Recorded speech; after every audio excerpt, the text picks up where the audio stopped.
You go, boy. Welcome to the U-Goboy Podcast, but I have stolen it and it's now You Go Girl Podcast.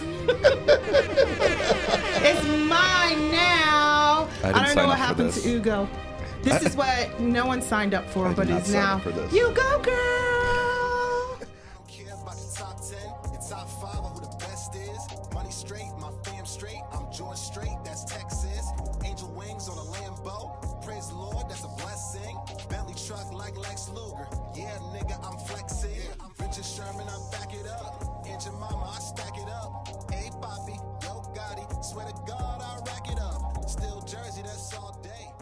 Go, boy.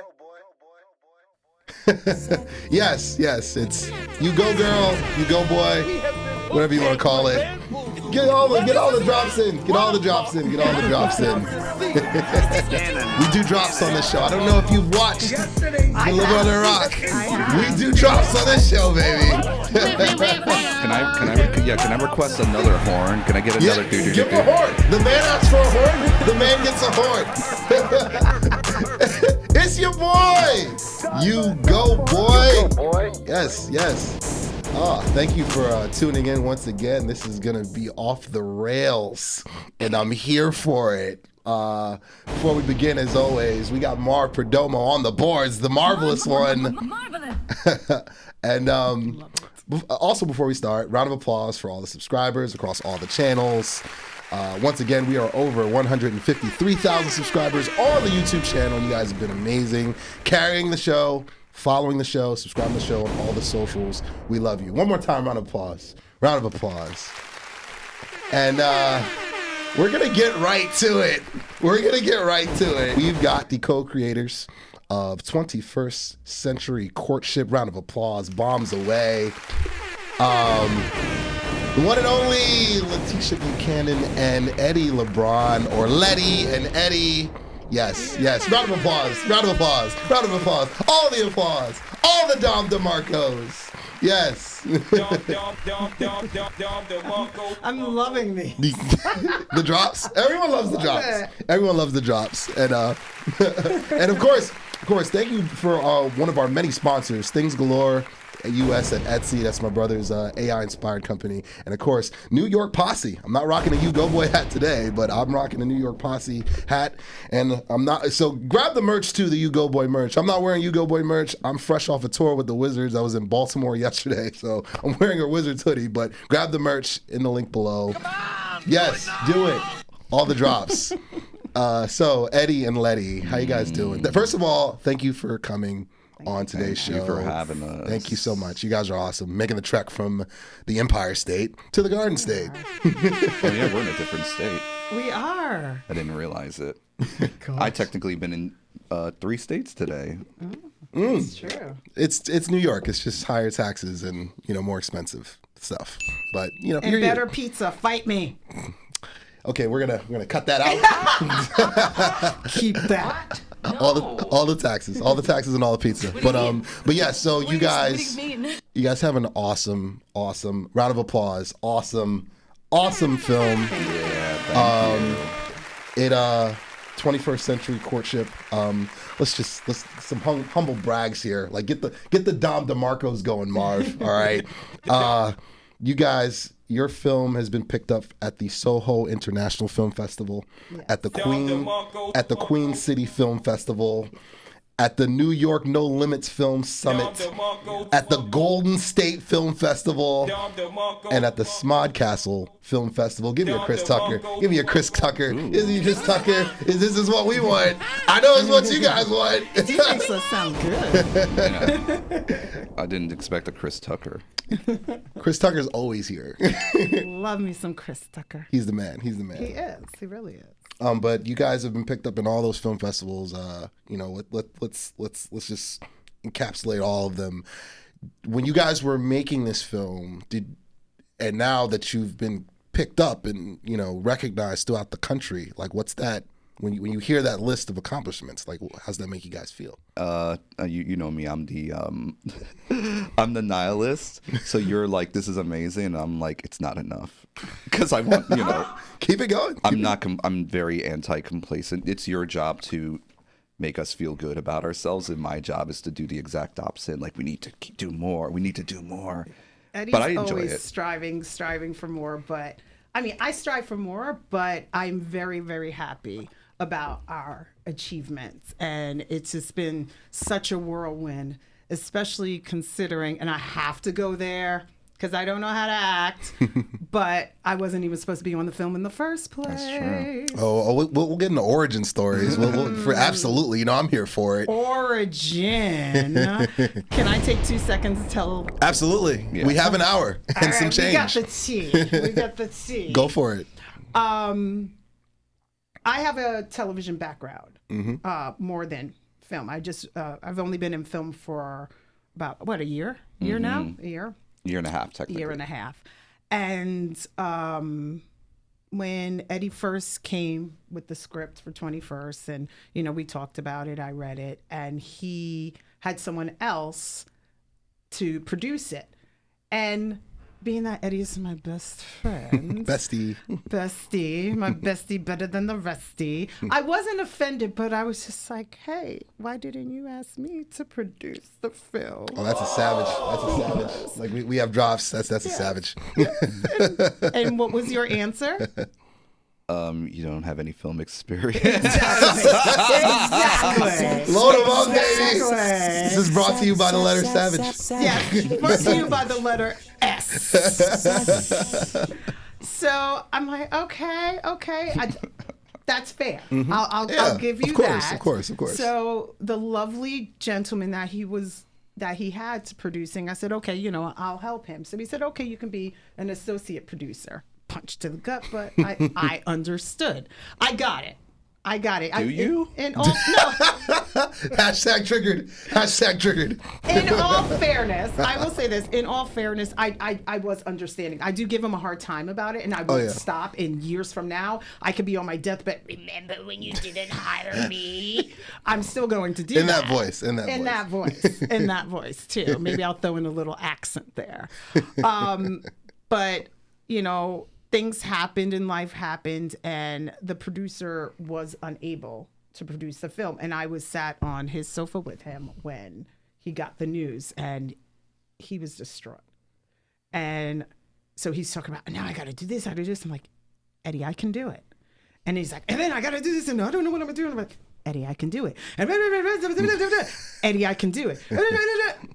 Letty, maybe you should do it. And I'm like, yeah. What a great idea. Maybe I can do it. This is true. You love to see it. Like the video, subscribe to the channel.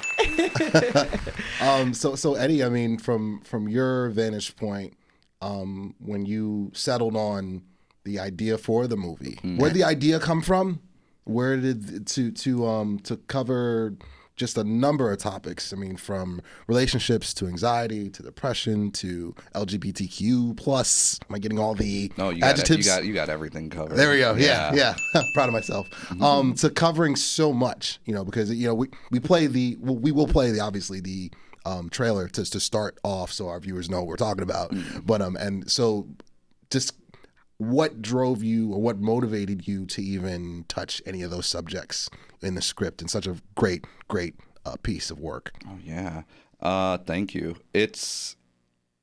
I feel like all of my films deal with the same theme, just in different recipes. I always deal with regret and remorse and nostalgia and kind of wanting to go back and revisit and wondering what you can do to change. I don't know, maybe I subconsciously worry about that type of stuff. The film came from, it was one random night, and I was thinking about the last 12 years of my life in terms of romance and love. I was in a 10-year relationship that didn't last. It just, 10 years is a long time. So coming out of that was a process, and then jumping right into another 2-year relationship, and those two relationships were night and day. And in the mix of all that, doing online dating and putting myself out there and kind of figuring out myself and what I want and what I'm looking for and the confusion, and then going on all these trips like for NBC and all these other companies that I worked with, talking to my colleagues, that's a common like conversation, is like dating in Manhattan, trying to find yourself, trying to like figure out what's going on out there and what do you want. And then eventually I was like, I want to make a movie about that. Like, I see a lot of movies that capture like just like either just online dating, or it's a kind of a weird like focus on dating. It's all like, I just wanted to bombard and be like, I want to cover everything. Meeting somebody in a bar, still wanting to like see if like something still like exists with this ex, or trying to escape an ex, or regretting that maybe you didn't go down this route, or regretting that you wish that person could be your partner, versus getting out of the long term. Like I just wanted like everything on the table, raw and just really thrown out there. So, and that's like a weird calculated maneuver to make in a movie when you're just throwing so much, but that's stylistically how it's meant to be. Oh yeah. And yeah, it just came from then, and the LGBTQ thing came from me. Just after all these conversations with everybody, I wanted something really accessible and universal and digestible for everyone. So it's like everyone in who's ever been in my shoes at one point or is in a different facet of their life romantically can be like, I've seen that. Yeah. I relate with that. And I know the goals, like our lead identifies as pansexual in the film. And we specifically have her dating, you know, whatever genders we could fit into 17 minutes. So I want to explore non-binary, and I want to explore, you know, others, you know, every identity we can if we go to feature or series, and not necessarily make it like a big deal. I want it to be like, this just happens to be them. Yeah. So yeah, it was like and it's interesting because you were there for a lot of the events that led to the film. Like you were there, you witnessed firsthand some of the relationship tribulations I had, and a lot of the scenes in the movie, I was there for the actual real scene. Yeah. Oh yeah. I remember. So fast forwarding a bit, but we'll get back to it. So Smodcastle, where we all met, obviously, my film with Chris Abalo, The Out, was in the same block as your film. Amazing film, by the way. Thank you very much. Round of applause for Chris Abalo. And we were just talking about in the car ride in. Love you, Chris. Yes, great. Just a perfect night, all around. And I just remember watching yours. I'm sitting there and watching it with my girl, and I'm just like, this is just so well shot. What was just so dope about everything from the soundtrack to story to just the way it looked, just the lighting, the coloring. It was just so well done. But the texture of the characters, it just fit well. Everything flowed. You know, I'm a sucker for stories. Right? Like I stream forever, and you know, some reality TV when I'm bored and can't sleep from insomnia. But when I'm streaming, I'm locked in on a good drama or a rom-com or a dark comedy or whatever.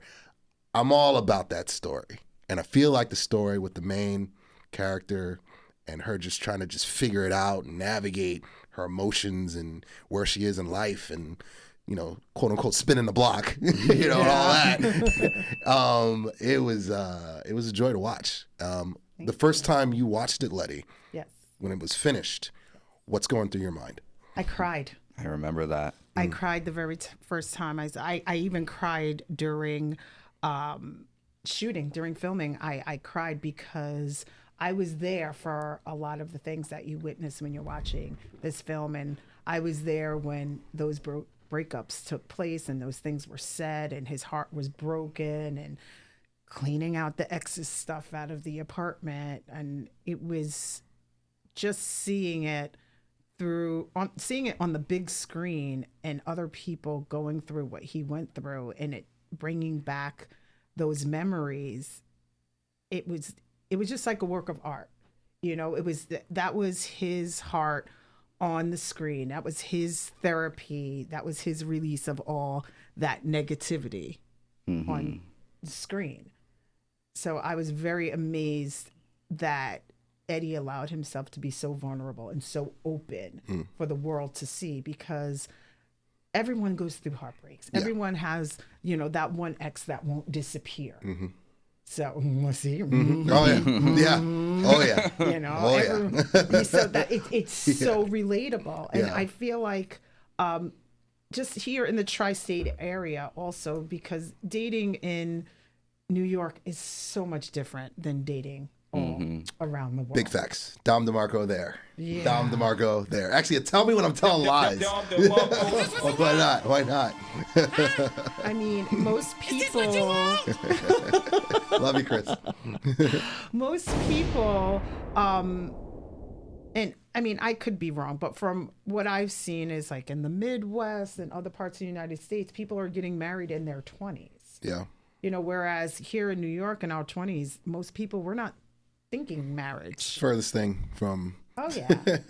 Oh yeah. Yeah. And then there's so many other different forms of relationships in New York that's unheard of in other states. Like here, polyamory is such an open thing in New York. But if you go to like Arkansas and you say, oh yeah, I'm in a polyamorous, triad. Like, wait, what?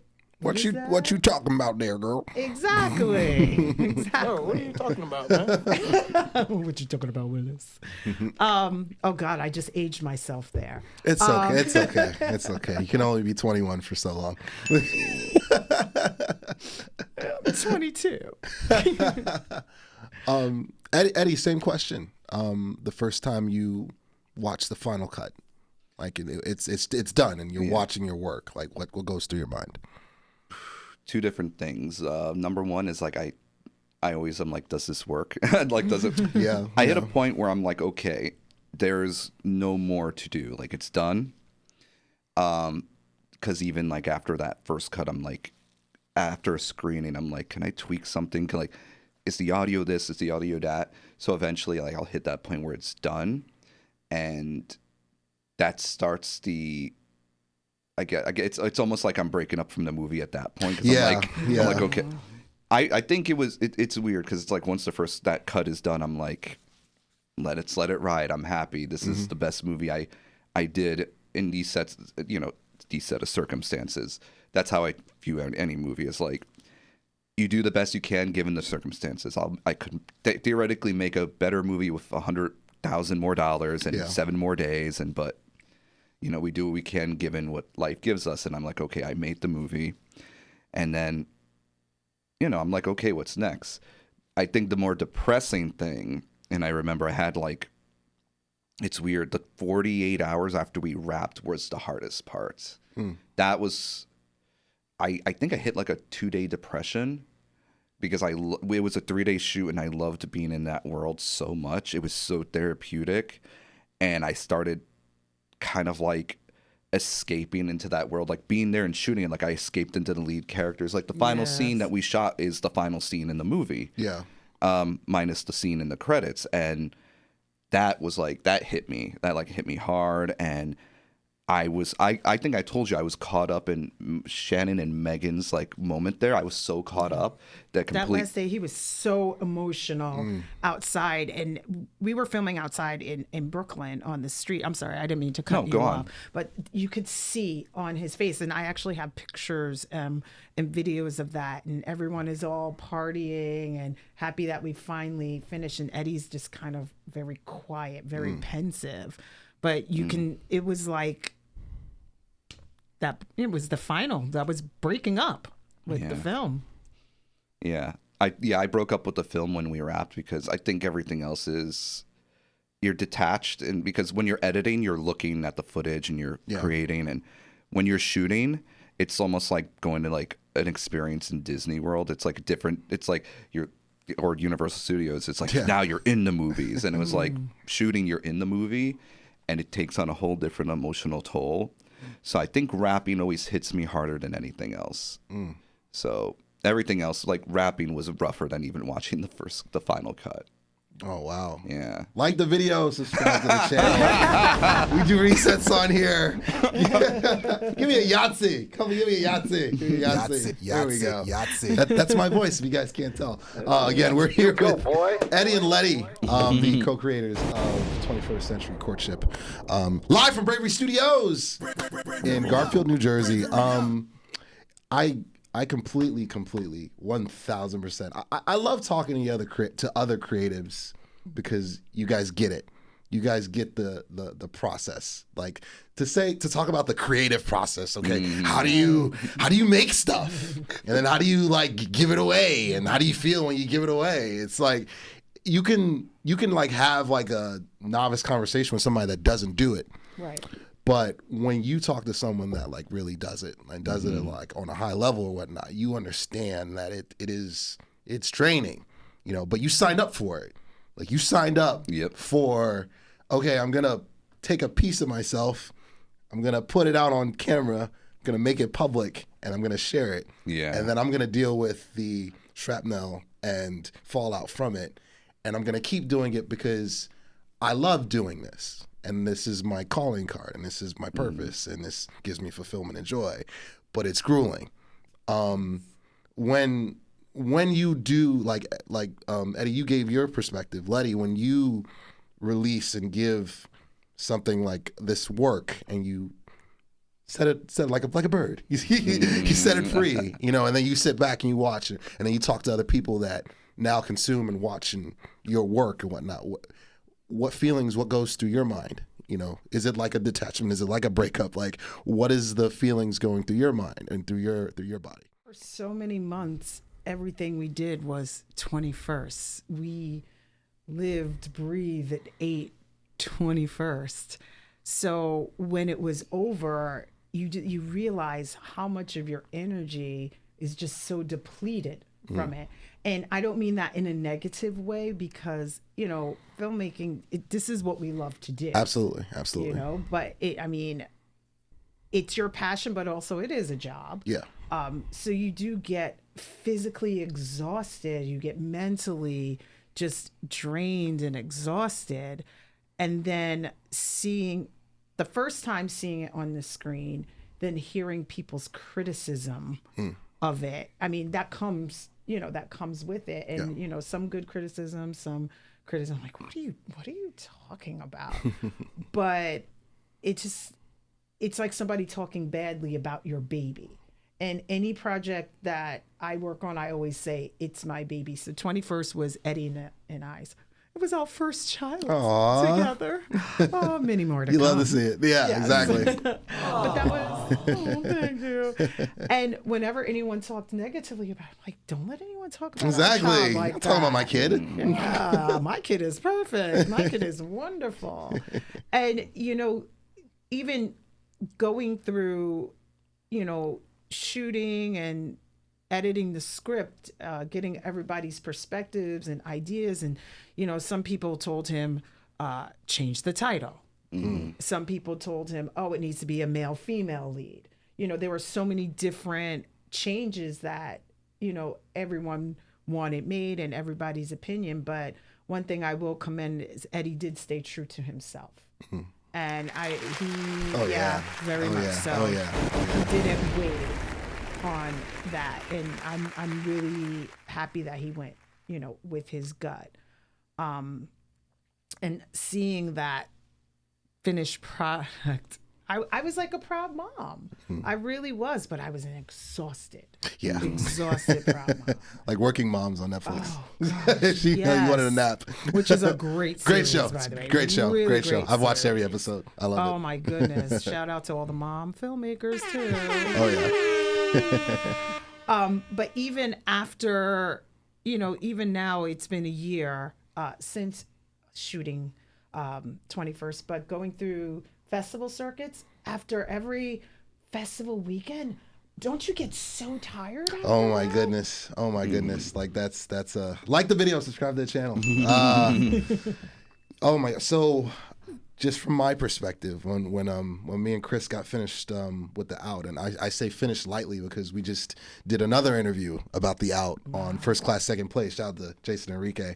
Love you, Yeah, and so we sat on that very couch, and Jason sat there, and we kind of went right back into it, of talking about the process of, filming it in a day in like 6 hours, but prepping for it for about 4 months of just, doing reads over dinner, learning each other. There's only one scene partner in it. It's just me and him. He's directing me, while in character, well, out of character, and Chris edited as well, and he wrote it, and then there comes a score. It's just just such a perfect storm of to create it, a short. That's not even a feature, that's a short. You know what I mean? It's like, but again, just talking about your kid, like I like that analogy. Talking about your kid and how they came to be and the process. It's a lot of emotions because it takes you back to everything that went into doing it and then doing it, and now the aftermath of doing it. It's a lot. It's a lot. So I get what you guys are saying, like 100%. And then come festival time. So at Smodcastle, I actually was happy that I didn't have to go up and talk to the crowd afterward. I still gave Chris a hard time and made sure that he acknowledged, hey, by the way, I was your co-star. You know what I mean? But watching, for our viewers who don't know, at the end of our block of movies, all the creators or directors or whatever, they got a panel style like Comic-Con and talked about their work or whatnot. But just seeing the reception and seeing the feelings and the vibe and the aura and the energy of everybody in the theater, like, yeah, it's a pat yourself on the shoulder moment. Like, yeah, I did that. It gives you that high. Yes. Yeah. 100%. 100%. So I think, so you guys, so segue into that, you guys are headed to Atlanta next. We are on Friday. So talk about how that came to be and what that's going to entail. It's you. It's you. I clearly have the big He said mouth. it's you.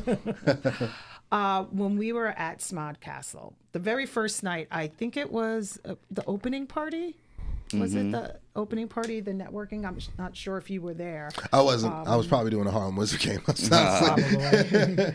Probably. We were walking around this bar, and everyone was drinking.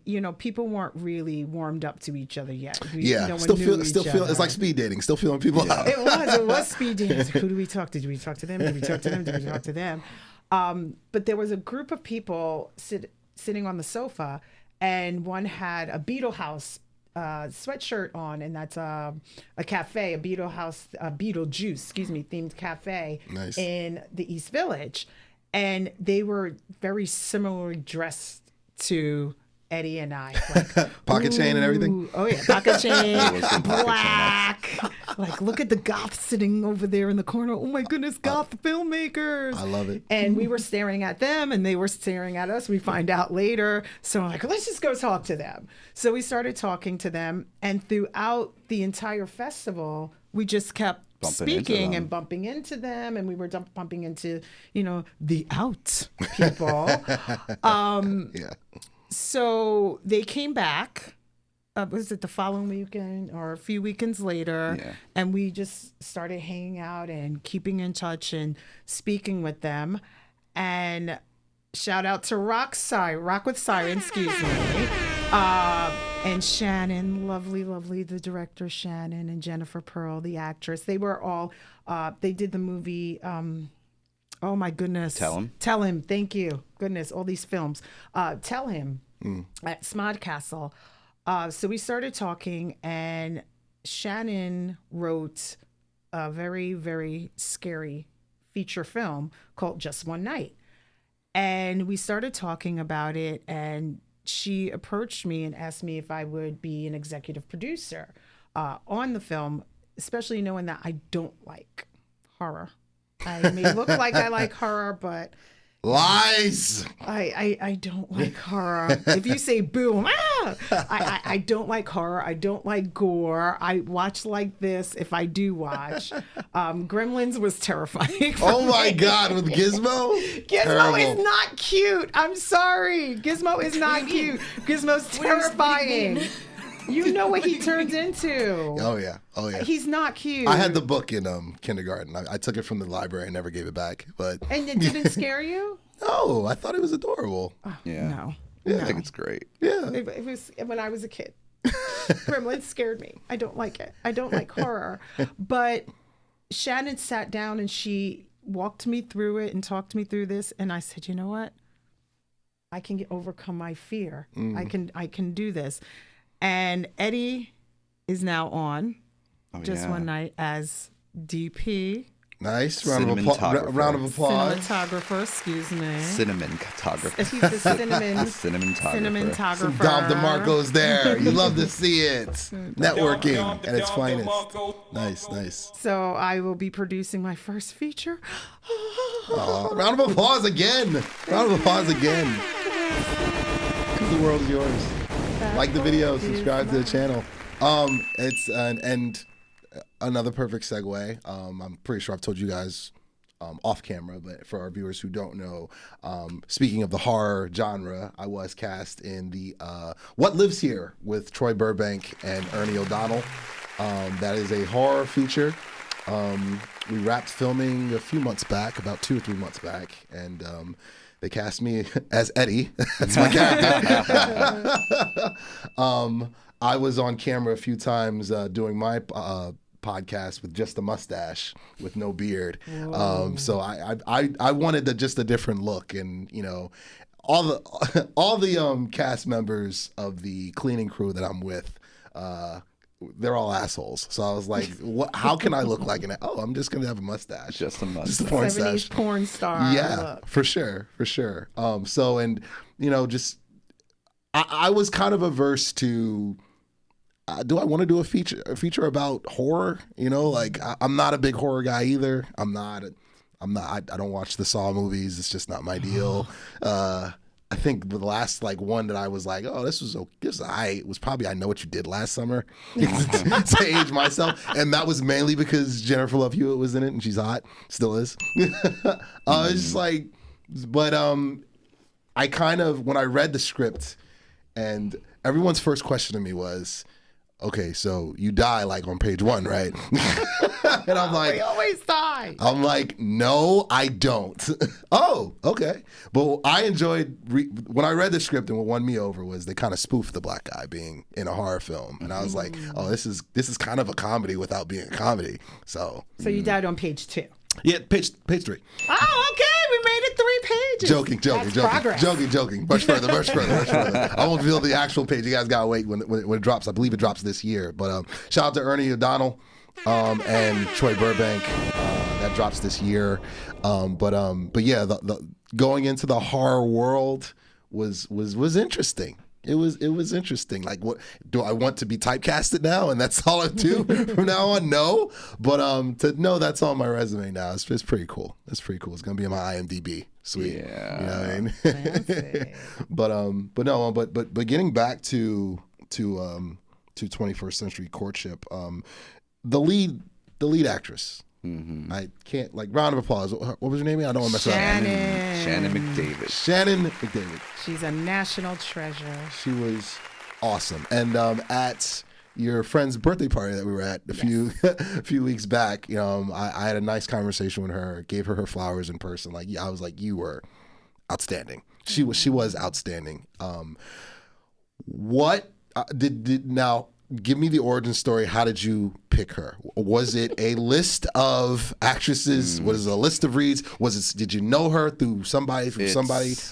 It's very interesting because when I wrote the script, I had someone else in mind, someone I wanted to work with and thought, could do a pretty strong job.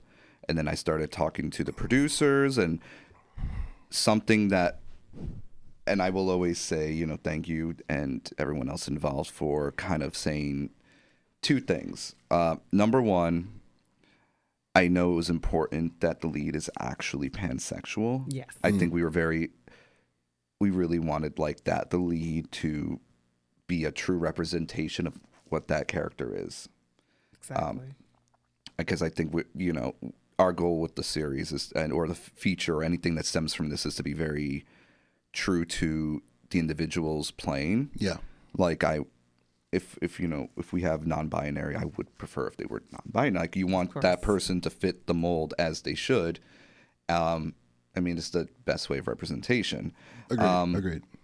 And then you also just were like, that being said, also, if we're going to look for a, pansexual actress, let's do a casting process. And you kind of spearheaded that casting process. Well, the person that he originally had in mind, it wasn't that I was against that person, but I just didn't want him to just shut himself out from other things, because that person was a representation of him on screen.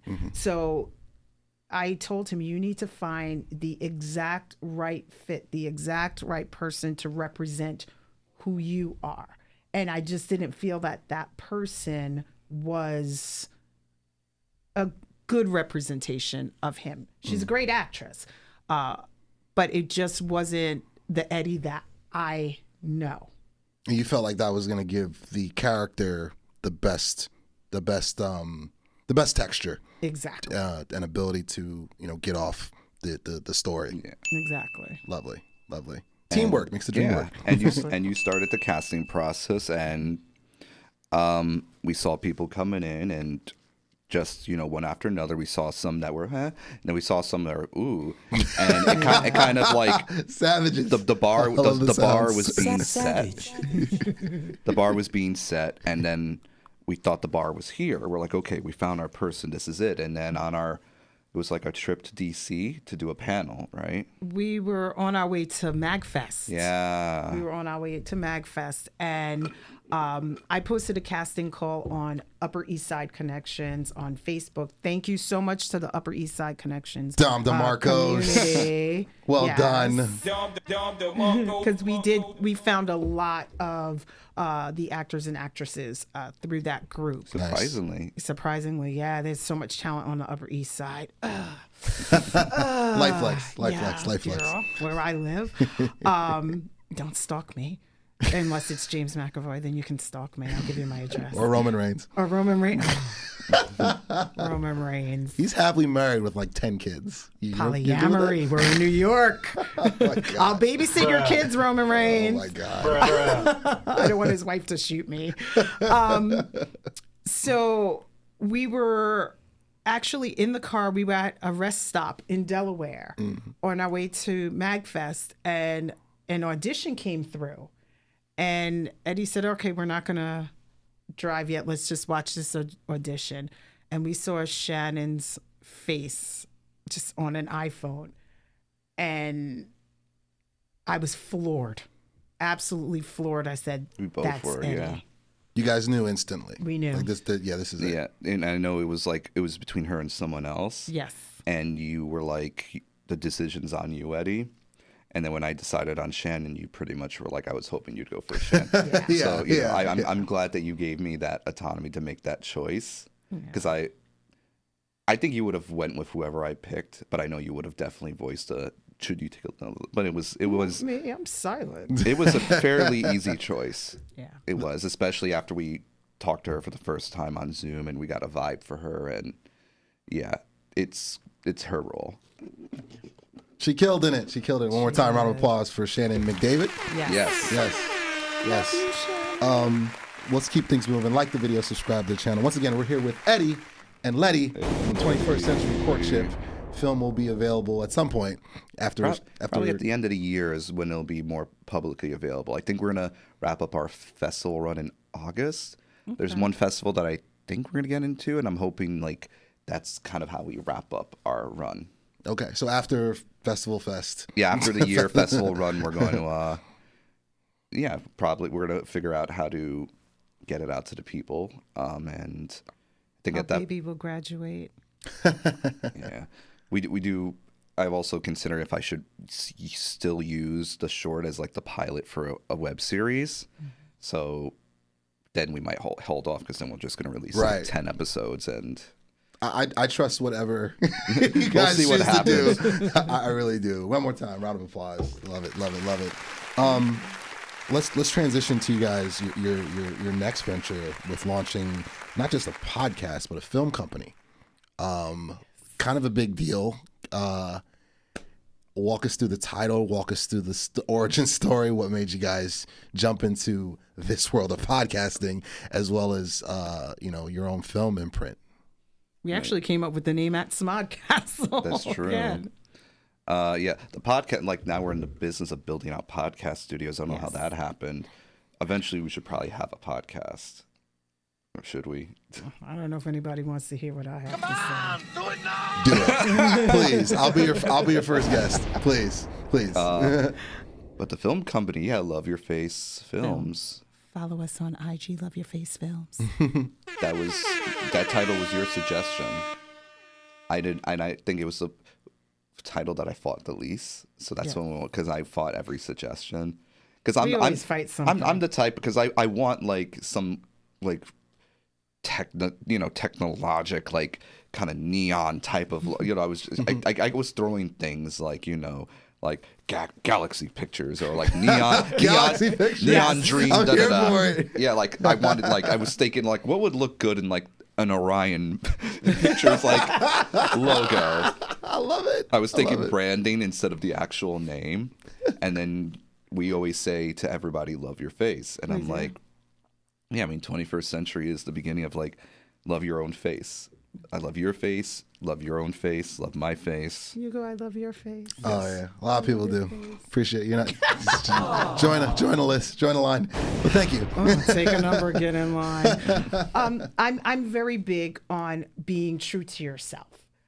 Even walking the red carpet at these film festivals, everyone's all, dressed in their sequence gown, and then here comes Eddie in his chain. And here comes me in cat ears that I'm not wearing today, or in platforms in some kind of tutu. I'm all about staying true to who you are. Yeah. And if we went with Galaxy Films, how do we relate to Galaxy? I was thinking about the branding. I was thinking about T-shirts. You're literally gonna have Star Trek and Star Wars nerds. That's it. I'm down for the Star Trek nerds. Contact me. Let's talk Star Trek. I'm all about the nerds. Although for the record, I did not actually pitch Galaxy. That's the first thing. Like that's the first cheesy thing that I'm using as a representation for all the cheesy suggestions I made. But Love Your Face is something that Eddie and I started saying to each other. I'm a big believer in telling your friends that you love them to the point of Big them facts. being uncomfortable, because Big you facts. never know. Big facts. Yeah, no, it's the truth. You never know what's going to happen. But instead of being so intimate and saying I love you, I started saying love your face, love your face, love your face, and now all of our friends, we all say love your face. Aww. And whenever we hang up the phone, love your face, bye, love your face, bye. So I said to Eddie, why don't we just call it Love Your Face? Because that can have also a double meaning, loving the person who you are, not trying to be someone that you're not. Yeah. Just be comfortable in your own skin. And when we were thinking logos, we wanted a face, but we didn't want to gender the face so that everybody could, see themselves in it. And we are big fans of retro and 80s, and Adam Carini is such an amazing logo designer, and he was able to fit in that retro look that Eddie wanted on a t-shirt. And coming up on opening credits, he was able to capture that, and it looks very 80s, and it is true to who we are. It's great branding, because aesthetically our films, not necessarily they look like the movies take place in the 80s, but as a cinematographer and director, my mind is like really embedded in the language of late 80s, early 90s films, like even right down to like the film stock of how RoboCop or like Terminator 1 and 2 or Ghostbusters or like Blade Runner, like all these movies have a very distinct look from like even like up to like 895, like the film stock and the lenses, like I grew up with those types of movies, so they inform how I shoot. It also gives a differential because a lot of cinematographers, not to generalize, but there's a lot of modern approaches to film making now, cinematography wise, especially like certain types of ways to approach lighting have changed over the last like 30 years. So I feel like the retro is kind of embedded in our aesthetic, in our approach, in like how we edit and shoot and present. So I feel like we're kind of like trying to capture like the old school like film studio approach to how we make movies. So having that retro aesthetic it fits when like every facet of how we make movies. Oh, love it. Like the video, subscribe to the channel. It reminds me of, so I just watched the Holdovers. Me and my girl just watched that on. That's on my list. Yeah, we just watched it on Peacock. I think we started watching it on New Year's Eve, and then we finally finished it a couple days later. The way it's shot is straight 70s style, like from the graphics to the title screen to the transitions and whatnot, and to the lighting, the whole nine. It's 70s style. Mm-hmm. It's so retro. And segueing back to the film, we have to talk about the score. We have to talk about the soundtrack. The way, again, I felt like I was in an 80s club the whole time watching it. And it was so intentional from what you guys have both mentioned, how you guys want to set up your works or whatnot. How did you go about picking the songs and picking the score and putting that together to help present the story? Well, the score, I mean, that was a Letty suggestion because you present the composer. Yes, Eric Shawn's brilliant. Dom DeMarco, give him his flowers. Brilliant. And even down to the extras that you see in the film, we all met in an 80s club. Eddie and I met during an 80s party on the dance floor. Love it. With that girlfriend giving me the side eye, which, watch 21st Century Courtship, she's represented there somewhere. Full circle. But because of that 80s aesthetic, even down to the record playing, Eric was able to capture that because he's a big fan of 80s music. And then Eddie with his Italia Disco, which I have to say, I was familiar with Italia Disco prior to Eddie, but I did not know half of the music I know now, thanks to Eddie schooling me on a new genre. Yeah, we licensed a few like deep cut like Italia Disco. Here's the thing, if you're into Italia Disco, these songs aren't deep cuts. But if you're into like 80s music, like most people don't know what Italia Disco is, but it's like 80s on top of 80s. It's like taking fried chicken and then refrying it again. And it tastes amazing. Yeah. It's like the most pure sounding 80s music you can get. Nice. It's also just really, I don't know, it's very light. And it's like candy. It elevates your mood. It's fun, cheesy 80s. Yeah. But that's the thing. It's like fun, cheesy, but with artistry and intention. Yeah. Right. And it makes you feel good. So I was like, I kind of like the idea of leaning into the Italia Disco music because number one, if you hear it, you know it's 80s. And number two, if you're into Italia Disco, that's a whole nother level of appreciation. And two of the songs. One was Only One Night, which is actually a song that I have loved for years. And I've always thought of like, one day I'll put that in a movie. And then you and I were having debates about the songs to put into like the final dance scene. Right. And I had one song in the credit in the script. I had another song thought that we were gonna we picked one song 3 days before the shoot because we're gonna have to DJ. We had a DJ in the venue that we shot at. They were going to play this song.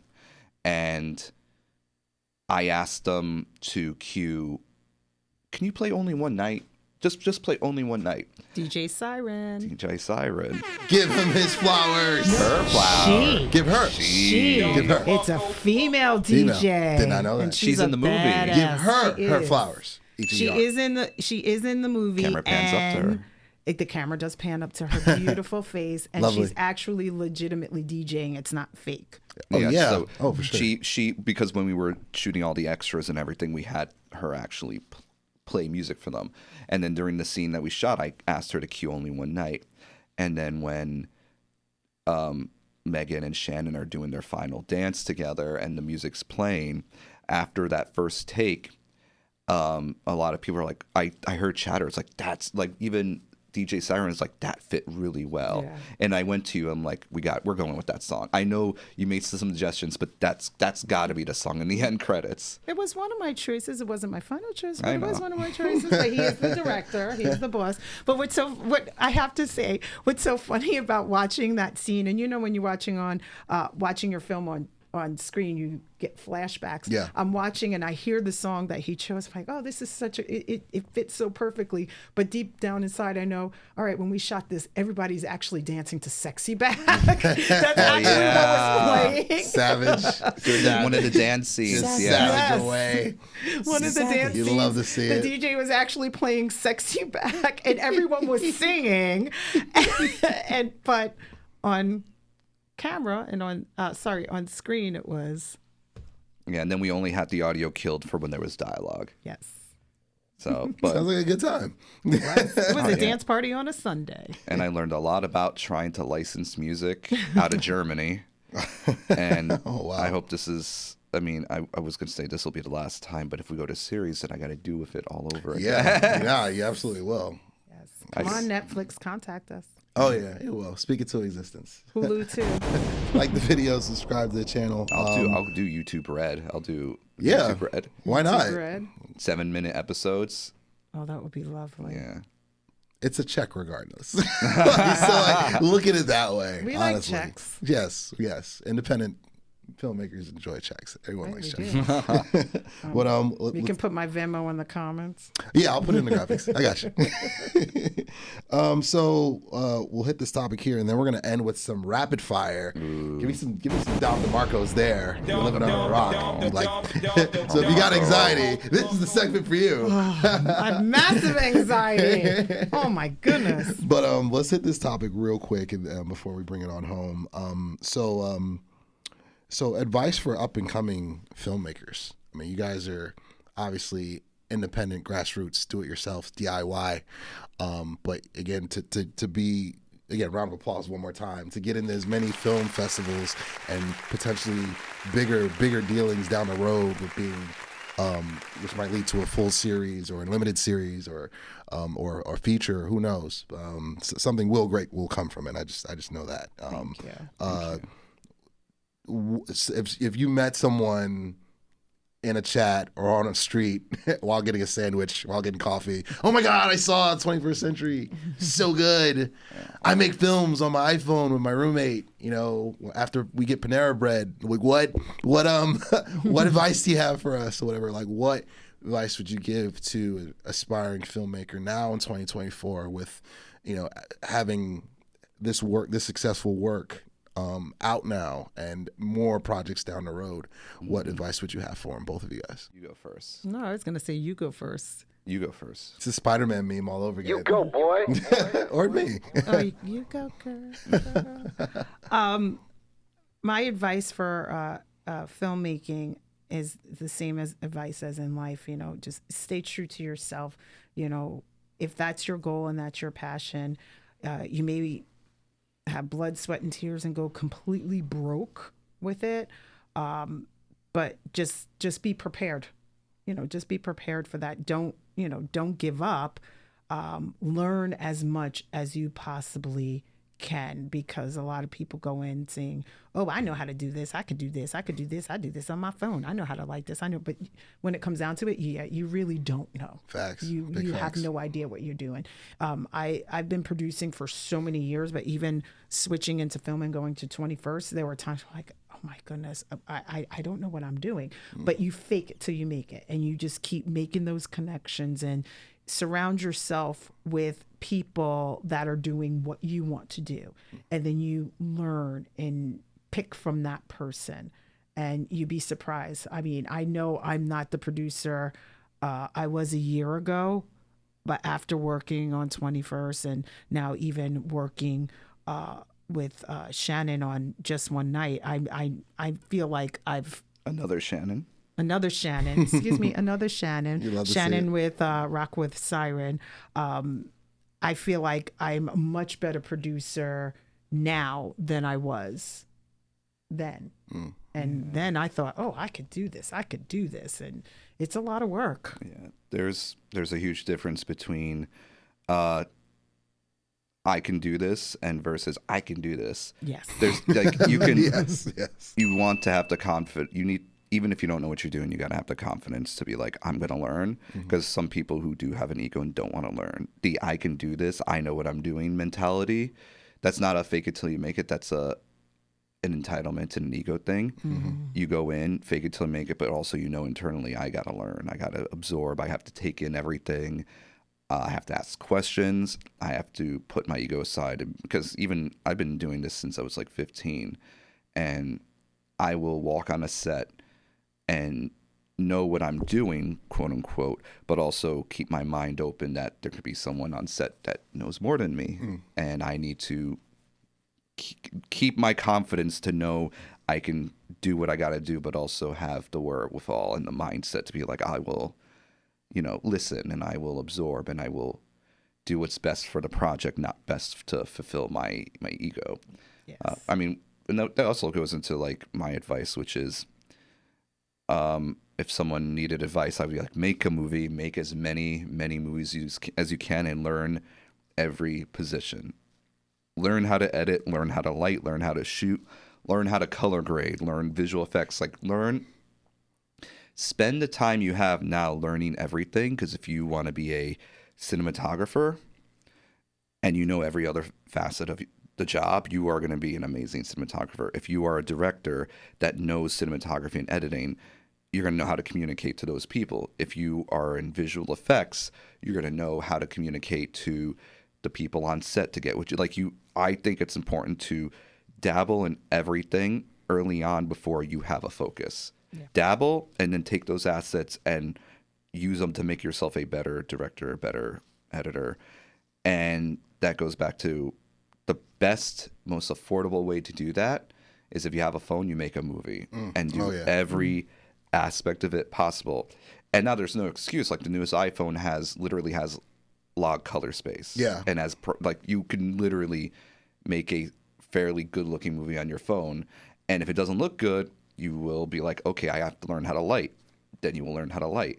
Then you will learn how, like, it's like literally if you want to learn everything and learn it well, it's almost a weird, like, built-in, like, chain reaction. Pull out your phone and get the results that you want and learn how to get those results. Oh, yeah. Dom DeMarco. You love to see it. Round of applause for Eddie and Letty. I mean, when people ask me, man, about anything from podcasting to production to live emceeing to music or whatnot, my first piece of advice is that right there from both of you guys. Surround yourself with people that know more than you, that are better than you, that are smarter than you, that have been doing it longer. Like, attach yourself to them, because you're either going to get one or two. Either one, they're going to be like, get away from me, you're bothering me. Or more than likely, you're going to be like, I've been waiting for somebody who wanted to ask these questions to pass this on or whatever. Or just take it from them when they're not paying attention and just soak it in like a sponge or whatnot, because you're only going to get better by putting yourself in those positions to gather information and learn from others. So. Definitely. The more you know. I wish I had that with the star and everything. But we've got about 9 or 10 minutes left, and it's about that time. Can I get a Chris Tucker? There we go. There he is. He was stuck in traffic, Jersey traffic. One more Chris Tucker. And one more. It's about that time for Rapid Fire on the Spot. And this episode of Rapid Fire on the Spot is brought to you by New York Posse. Grab yourself some New York Posse merch from American Dream Mall, as well as online. Link below. U-Goboy merch available in the link below. Bravely Fit, the new podcast on the Bravely channel or network of shows. Yo BTV Sports, also on the channel. We got a lot of podcasts on the network. And of course, Bravely Studios. We're recording here. And of course, last but not least, 21st Century Courtship will be available soon, streaming on all digital platforms at some point, I'm guessing. At some point. But so this right here, it's not a full 21 questions. It's just a handful of questions. And I'm going to I've tailored these. I've memorized these. I'm tailored these to the film world, so to speak. So you guys are going to get be able to pick and choose from this there. So yeah, sip that water, girl. Sip that water, girl. Ooh, I'm shaking in my boots. Rest in peace to James Lipton. This is going to be fun. It's always fun. So Eddie and Letty, are you ready? No. For rapid fire on the spot. So do we just answer at the same time, or do we? I'll throw the question out, and both of you guys can take turns. Okay. Or you guys each can answer. It's up to you. You can answer first. Oh, what? Me first. How about we alternate? You answer first, and then I Okay. Okay. This is a lot of thinking. Yes. Yeah. It's fun. It's fun. So are you guys ready? Okay, breathe. Yeah. Let's do this. Woosah. Okay. Let's get to it. So first question: what is your favorite word? Ugh. Oh my goodness, my favorite word: solid. Nice. Yeah, that makes sense. Solid guy. Okay. What is your least favorite word? Juicy. I assumed yours was going to be moist. Moist. No, I mean juicy. I don't have a least favorite. I don't have a. I have least favorite phrases, not least favorite word. Olive. Let's go with olive. I don't know. We'll take a martini, extra olives. What is the worst piece of advice you ever received? Everything happens for a reason. Oh, I hate that one. Really? Yeah, I don't like that. Yeah. Oh, wow. Worst piece of advice. I mean, I would say it would have to be something similar to that, but I would probably be like, actually, you know what? Yeah, something like, don't worry about it. Everything happens as it should, which is weird because I give that advice, but I always add something at the end of it. There you go. I don't like when people say that and then don't follow it up. Yeah. I like it. What is the best piece of advice you've ever received? Be you. Nice.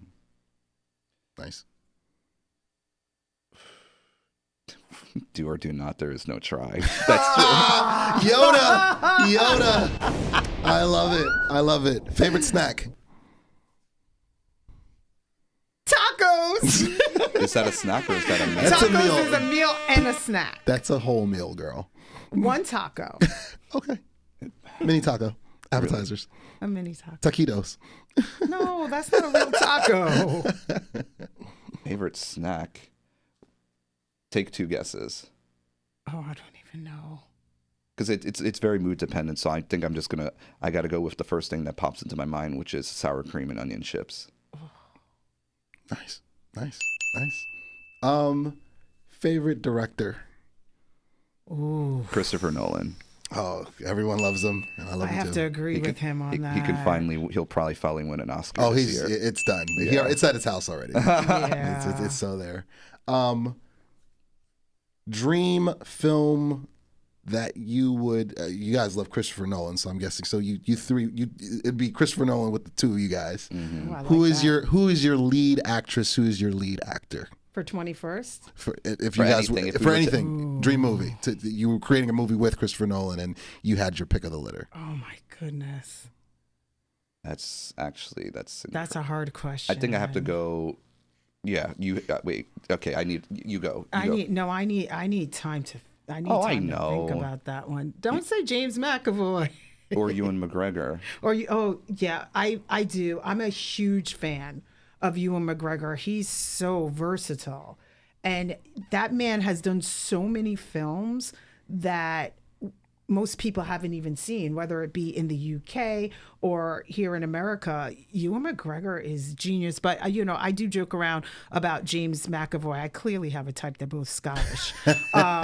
Clearly have a type. Tom DeMarco. I love it.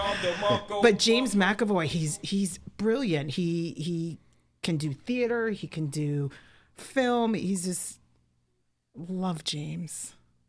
Ooh. It's a toss up between three. Paul Rudd. Oh, of course. Robert Downey Jr. Oh, RDJ, love him. And I think the top would be Jeff Goldblum. Oh, no. Yes, all three of them. But top above all of them is Bryan Cranston. That's it. Yeah. That's number one. I have to add Steve Buscemi. I forgot about that one. Oh, yeah. That man, and he's from Long Island, like me, and he's just brilliant. Again, him in Boardwalk Empire and him in Sopranos, perfection. And he was in Pulp Fiction once again. The actress real quick. The actress. Oh, actress.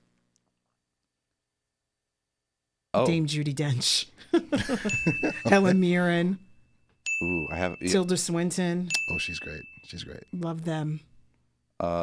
Okay, first that came to mind was I would love to do work with Tessa Thompson. Oh my God, yes. Tessa's everything. Another one came to mind. Oh, Aubrey Plaza. I don't know why, but Aubrey Plaza. She just thinks she's hot. Oh, she's hot, but she's good though. I've seen she's good. Like Ingrid Goes West, she's she like, and even in that Child's Play remake, like she like I feel like there's an Oscar in her future if she just needs that one role. Oh man, I'm pretty sure there's another that's gonna come to mind, but those are the two that come to mind. She was great in White Lotus, by the way. Very underrated in that. There are a lot of British actresses that I would really wish would come to America, and like Jennifer Metcalf, she's on Hollyoaks. It's a soap in the UK. They'll be over here. It's the pipeline's open. Like, yeah, she's brilliant. Alison King is another one in Coronation Street. I think I would love these actresses to come over. I'm pretty sure more actresses will come to my mind as I think about Zendaya. Oh yeah. If 21st ever went to feature, I would love Zendaya to play Kay. She's awesome. Oh yeah, awesome. She would be. Yeah, I would love She that. would be perfect. Yeah. I feel like there's a lot there. Mm-hmm. Okay, and this is the on the spot version. So you guys get to ask me a question, each of you, and then I bring it home with the final question. So each of you ask away whatever. It could be film related. It could be whatever related. Favorite director. Toss up between Christopher Nolan and Spike Lee and Tarantino. One of those three. Oh, Jordan Peele. Sorry, Jordan. Love you, Jordan. But I like what I like. Letty, ask away. Oh, I have one because now your acting chops are really coming in. A movie that was already made that you wish you were in. Oh, wow. Lordy. It'd be easy for me to say Black Panther, but oh yeah, the remake to Coming to America. I would have been way better as Prince Akeem's long lost son. Like, it's literally my life. So yeah, Coming to America. Yeah, I should have been in there for sure. Favorite band. You are putting me in a bind there. I go with toss-ups because I can't pick. A toss-up between Red Hot Chili Peppers and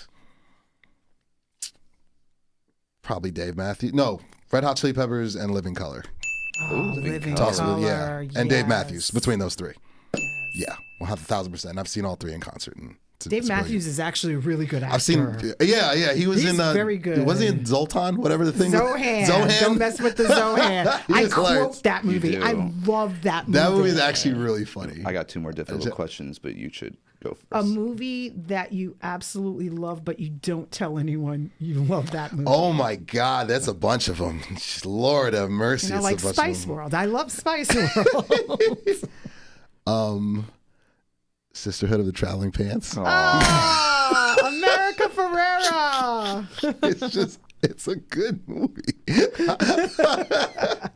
That actually reminds me, Kate McKinnon, I would love to work with. Oh, Kate McKinnon. Oh yeah. She's super, Oh super my talented. goodness, she's Super brilliant. Super talented. Yeah. Actually, I wish I could go back in time and redirect like the Ghostbusters remake. All you got to do is like redirect them and change a few lines of the Ghostbusters actually exist. Yeah. And this is just a branch off that I have. Yeah. All right, you guys get one more. And then I'll bring it up. Okay. What do you think is the most? It's a two-parter. Most overrated film ever made. Least favorite song ever. Ooh. Oh my God, you've done this before. You said most overrated film. Yeah. That was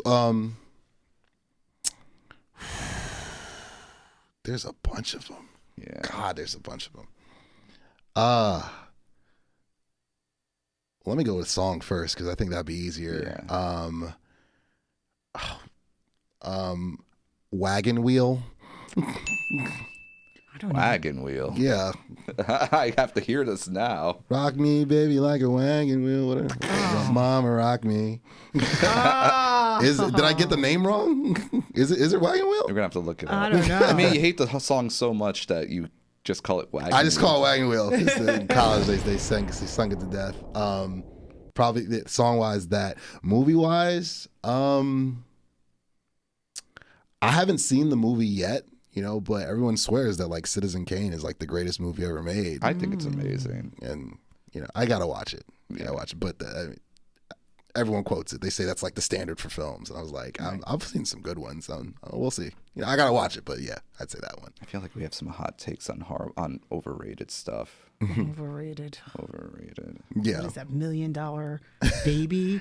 Oh my goodness! Everyone, it's such a great movie. I'm sitting there. Really? I didn't care. You sure about that? Yeah.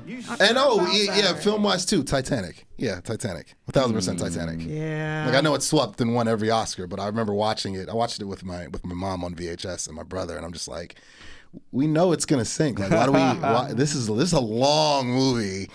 They're really dragging Why it. couldn't Rose move over on that raft? James Cameron said Come on. the physics would not allow it, according to him. I would have made my man get on there. Come on, baby, let's kick. Sure about that? No. I saw Kings of Comedy. I would have made Steve Harvey said he would have turned a table into a raft and then with That's a napkin. smart. Yeah, just physics. And okay, last but not least, this will bring home what's belong.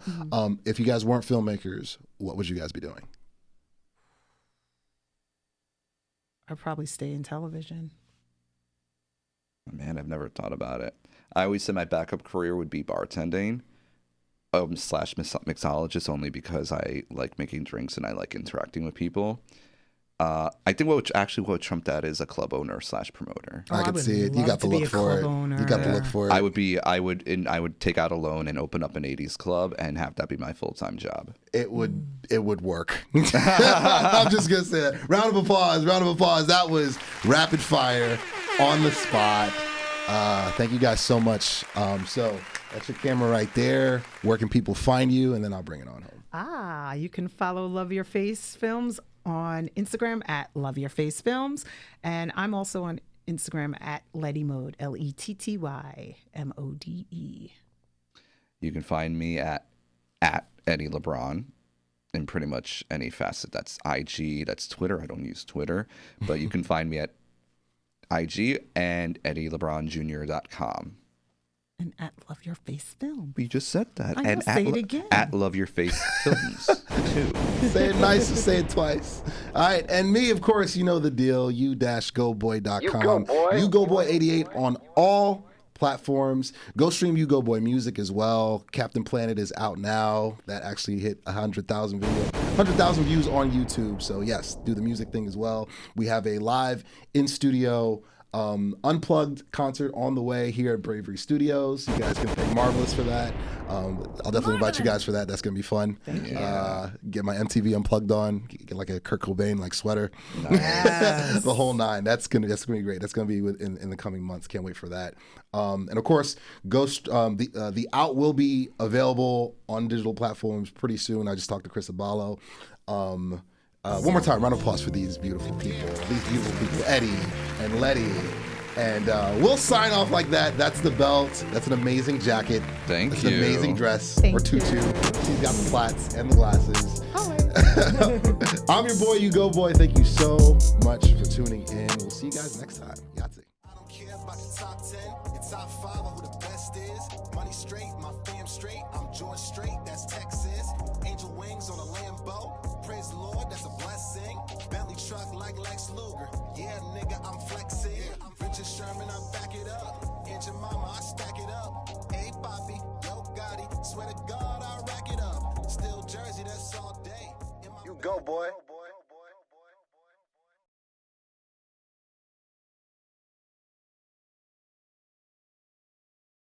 Yahtzee.